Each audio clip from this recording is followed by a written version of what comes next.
Ils ont marché nus sous la neige, tatoués de chire.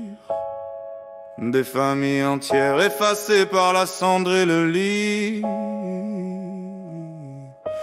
6 millions d'âmes brûlées dans le silence, pendant que le monde regardait sans conscience. Des mères hurlant dans des wagons scellés, des prières perdues sous les rails d'acier.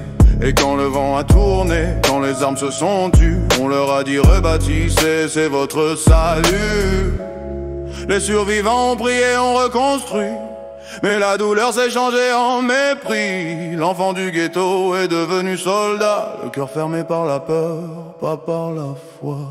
Sous l'or et l'étoile, les larmes brillent, les anges se cachent derrière les grilles. Ce n'est pas le livre, mais l'homme qui transforme la mémoire en art. Les murs se lèvent, les bombes pleuvent, des gosses meurent et personne ne s'émeut. Il dit c'est pour survivre, mais qui vit encore quand on bâtit sa paix sur la mort des autres. Les banques brillent dans le silence des tours, les billets remplacent les prières du jour. Des mains serrent, des contrats, des vies s'effacent, le temps est devenu un coffre en place. L'étoile qu'on portait en signe de honte brille désormais sur des drones qui bombardent des vols. Le monde a inversé les rôles, l'opprimé d'hier tient le pistolet du contrôle. Sous l'or et l'étoile, les cieux saignent, la mémoire d'hier nourrit la haine. Ce n'est pas le livre, mais l'homme qui vend la foi et achète les âmes.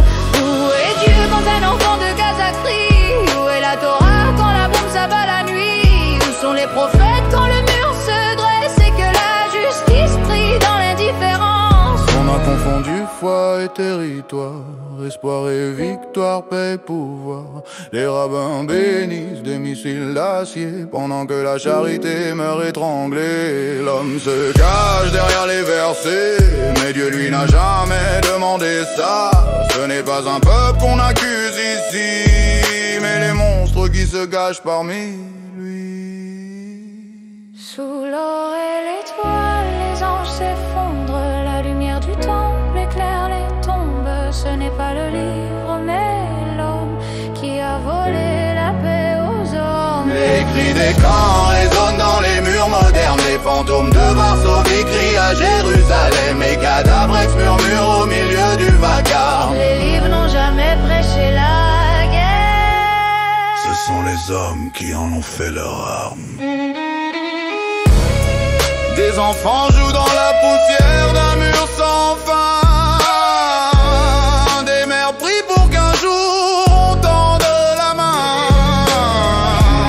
Et dans le silence des synagogues, une voix chuchote.